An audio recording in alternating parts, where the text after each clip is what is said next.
masih bertempat di desa Kuge. Gerimis yang sedikit lebih keras mengguyur daratannya yang tengah dilanda kepekatan malam kala itu.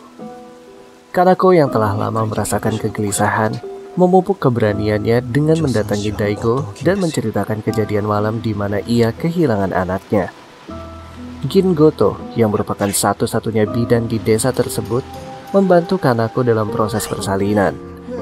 Ia terus menjerit kesakitan, dan setelah cukup lama mengejan, akhirnya Kanako dapat menghela nafas panjang yang penuh kelegaan. Pak Sabu yang sedari tadi telah mendampingi putrinya juga ikut menghela nafas. Kemudian mereka secara bersamaan tersenyum. Namun senyum itu seketika berubah menjadi tangisan kala Gin Goto mengatakan bahwa bayi itu tak lagi bernafas. Tanpa menunjukkan bagaimana rupa atau wujud bayi itu kepada ibu yang baru saja melahirkannya, ia begitu saja menutup bayi itu perlahan dengan kain putih. Kanako tentu tak terima. Ia yang berjuang di antara hidup dan mati demi dapat melahirkan bayinya harus menerima kenyataan bahwa bayinya telah tiada, yang bahkan tanpa mengetahui bagaimana wajahnya. Tak hanya itu, saat Gin Goto menutupnya perlahan, Kanako melihat dengan jelas tangan bayinya yang mengepal dan sangat lucu itu sedikit bergerak. Yang paling diingatnya, saat Gin Goto menggendong jasad bayinya, ia menyunggingkan senyumannya yang justru terlihat begitu menyeramkan. Obrolan mereka pun terhenti karena ponsel Daigo bergetar. Yuki menghubunginya dan mengatakan bahwa Pak Sabu mencari anaknya. Daigo mengemudi mobilnya dengan cepat.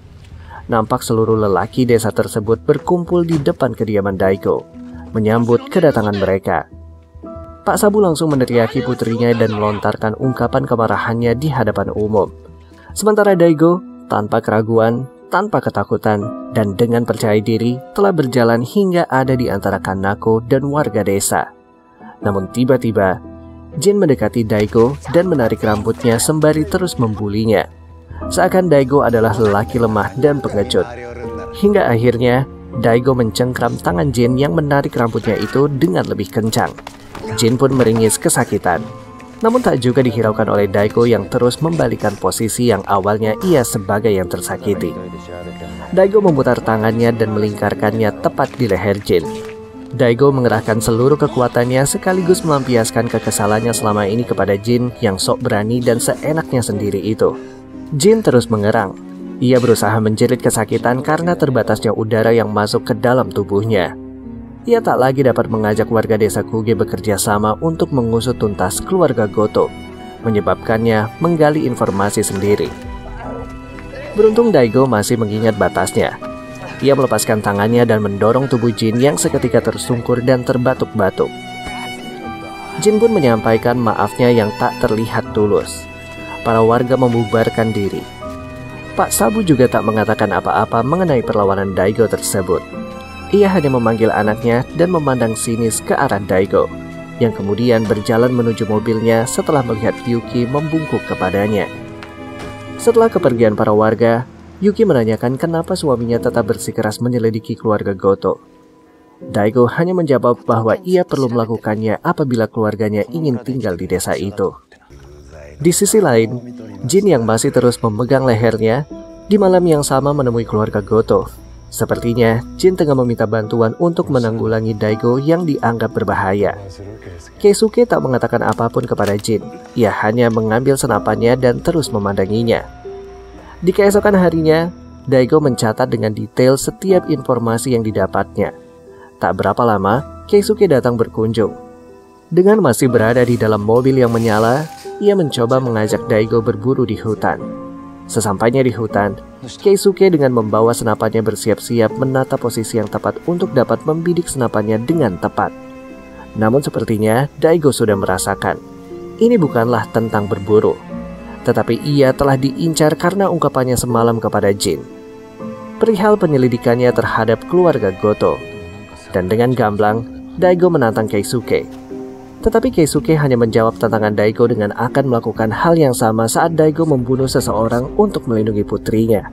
Sembari membidikkan senapan ke arah Daigo, keduanya pun membeku tak berkutik sama sekali. Sehingga beberapa detik kemudian, Keisuke menggeser laras panjangnya ke arah rusa yang ada di belakang Daigo dan menembaknya. Kelihatannya berburu dengan Keisuke memakan waktu yang cukup lama, sehingga Daigo bahkan tak menyadari bahwa ia terlambat pulang ke rumah. Hidangan nikmat telah berjajar rapi di meja makan yang ada di hadapannya. Dan saat Daigo tengah mencari keberadaan istrinya, ia melihat ada kue tart yang terpajang di lemari es. Daigo pun baru menyadari bahwa hari itu adalah hari ulang tahun anaknya. Tapi melihat Yuki tak juga ia temukan, ia pun menengok layar ponselnya. Ternyata Yuki telah menghubunginya berulang-ulang. Daigo kembali dibuat terkejut saat mengetahui bahwa putri satu-satunya menghilang. Dan kini Yuki tengah mencarinya. Dengan perasaan kalut, Daigo berlari keluar rumah dan terus memanggil nama Mashiro. Sama halnya dengan yang masih dilakukan oleh Yuki, ia pun telah terengah-engah kelelahan, berkeliling dan berlari mencari keberadaan putrinya tersebut. Hingga tanpa sengaja ia memasuki kediaman Sabu dan mencoba meminta bantuannya. Sembari menunggu Pak Sabu bersiap-siap untuk membantunya, Yuki melihat Kanako duduk di sudut ruangan dengan ekspresi datarnya. Setelah dirasa cukup larut dan kelelahan yang semakin menjadi, Yuki kembali ke kediamannya dan bertemu dengan Daigo yang juga telah kembali. Tak lama dari pertemuannya dengan Daigo, Pak Sabu muncul secara tiba-tiba. Tentu saja, hal itu membuat Daigo kembali menaruh curiga padanya. Dan di malam yang dingin itu, Daigo juga tak dapat lagi menutup-nutupi perasaannya. Ia terus meneriakkan rasa tidak percayanya kepada seluruh warga di desa tersebut. Dan kemungkinan hilangnya Mashiro adalah mereka sebagai penyebabnya. Warga desa yang mendengarnya seakan membeku mendengar ucapannya. Namun kali ini dugaan Daigo salah. Kanako menelpon Yuki dan mengabarkan bahwa Mashiro bermain dengan Tamako. Mendengar kabar tersebut, barulah seluruh warga mengeluarkan suaranya, terutama Pak Sabu yang dengan mudahnya melontarkan sindiran dan mengatakan bahwa kejadian ini mengingatkannya kepada Pak Kano.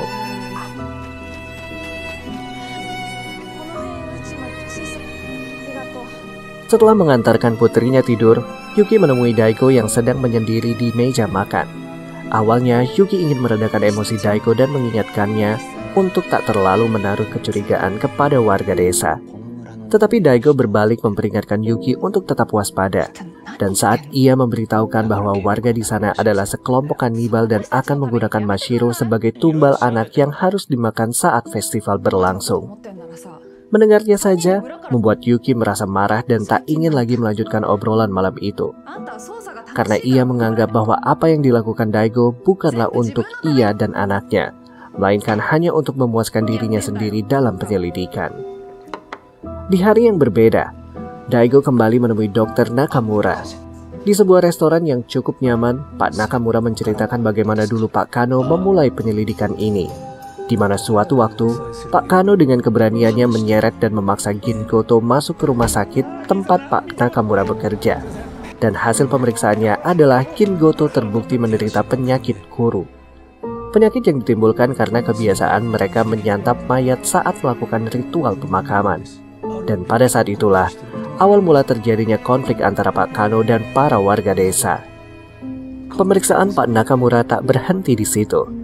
Ia kemudian memeriksa data grafik para pasien dan menemukan pasien lain yang juga berasal dari desa Kuge.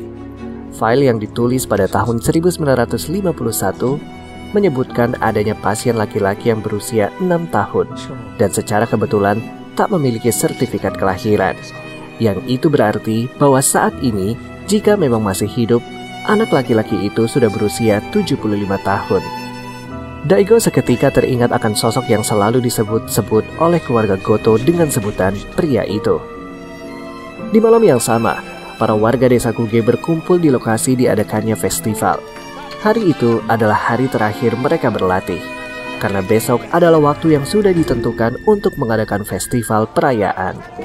Pak Sabu memulai latihan itu dengan membakar jerami yang disusun menyerupai tubuh manusia. Dan setelahnya, mereka pun terus berlatih. Tak jauh dari sana, terlihat Pak Mune menceritakan kisah di balik festival tersebut. Dan mengatakan bahwa sebenarnya keluarga Goto dan warga desa tersebut adalah sama. Daigo terus teringat akan gambaran Pak Kano dan juga teriakan Sumire. Bahkan wajah jelas korban penggigitan itu juga kembali melintasi pikirannya. Sedangkan Keisuke membawa Yosuke memasuki gua dengan menutup wajahnya. Sebelum mengajaknya masuk, ia meminta bertemu dengan seseorang dan mengatakan untuk tetap menjaga rahasia keberadaan gua mereka. Mereka pun menjelajah masuk, dan Keisuke terlihat menjelaskan beberapa tugas kepada Yosuke. Di dalam gua tersebut, terlihat mencekam juga mengerikan. Di dalamnya terdapat beberapa sel mungil yang di dalamnya terdapat anak kecil yang sepertinya sengaja ia pelihara setiap harinya sebagai stok tahunan untuk persembahan saat festival berlangsung. Anak-anak tersebut terlihat sangat kelaparan dan menunggu hingga jatah mereka dibagikan. Tetapi sejatinya mereka tak dapat dipanggil dengan sebutan anak-anak. Tingkah laku mereka sama sekali tidak mencerminkannya.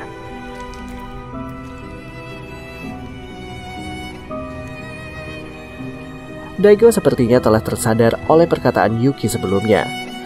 Setelah cukup lama memperhatikan Mashiro yang sedang tertidur, ia menemui Yuki dan memutuskan untuk segera meninggalkan desa itu. Daigo juga meminta agar Yuki segera berkemas. Setelah melepaskan GPS di mobilnya, Daigo membawa Yuki dan anaknya meninggalkan desa itu pada malam itu juga. Malam gelap yang sangat mencekam, dan semakin mencekam saat Daigo mengetahui ada sebuah mobil yang mengikutinya. Namun saat Daigo tengah mengendarai mobilnya mengitari jalanan yang sama berulang kali, tak juga membuat mobil tersebut menghentikan pengejarannya. Daigo justru mengendarai mobilnya dengan lebih kencang dan melaju sangat kencang sekali. Cukup lama keduanya mempercepat laju kendaraannya, sehingga membuat pengendara lain terkejut. Dari arah yang berlawanan menyuarakan klaksonnya sembari menyorotkan lampunya. Karena silau sekaligus terkejut, mobil itu menabrak mobil yang mengejar Daigo. Alhasil, Daigo pun terselamatkan. Sedangkan si pria dalam mobil yang mengejar Daigo tersebut menghubungi seseorang dan berucap maaf atas kegagalan tugas yang diberikan kepadanya. Mengetahui bahaya yang mengintainya, Daigo berhenti di salah satu parkiran dan meminta bantuan untuk menjaga istri dan anaknya selama ia dalam penyelidikan. Awalnya Yuki terkejut melihat Daigo akan meninggalkannya bersama Pak Yamabusha dan memilih kembali ke desa Kuge untuk melanjutkan penyelidikannya. Tetapi saat mengetahui bahwa suaminya akan berusaha menyelamatkan seorang anak sembari melihat ke Mashiro, Yuki akhirnya mengerti dan memahaminya. Ia hanya meminta suaminya untuk berjanji dan segera kembali ke rumah. Sementara di dalam gua, tempat di mana beberapa anak dipelihara dan dikurung, pria dengan wajah tertutupnya melakukan tugas yang telah diberikan kepadanya. Dia mulai memandikan anak yang memiliki perangai liar itu. Sedangkan Iwao terlihat seperti mencurigai Keisuke yang seperti menutupi sesuatu. Ia mengingatkan Keisuke untuk tak menjadi pengkhianat seperti Yosuke saat berteman dengan Kano. Mendengar tuduhan itu, Keisuke hanya mengatakan apa yang dilakukannya semata-mata adalah untuk keluarga Goto. Akhirnya, hari itu datang. Hari di mana festival diadakan. Pagi yang cerah, pagi yang cukup ramai dan memberikan senyuman di setiap wajah yang hadir di sana. Tak hanya warga desa Kuge yang mempersiapkan dirinya, keluarga Goto pun mengenakan pakaian terbaiknya dan bersiap diri. Namun di sela mempersiapkan diri itu, Keisuke mendapatkan telepon dari Sumire Kano yang mengatakan bahwa dirinya tengah mengandung anaknya. Keisuke tak menjawab apapun dan langsung menutup teleponnya begitu mengetahui ada seseorang yang mengingatkannya untuk bergegas menuju festival. Keisuke yang sudah menjadi seorang kepala keluarga Goto dengan gagahnya melangkahkan kaki menuju lahan hijau dan duduk di tengah para keluarga lain yang sudah bersiap untuk berfoto bersama. Tak berapa lama, Yosuke menyusul dan duduk di dekat Keisuke, namun dengan wajah yang muram, di mana sebelumnya ia terlihat sangat menyayangi anak yang dipersiapkan untuk persembahan festival, dan sempat berbicara bahkan dengan menunjukkan wajahnya.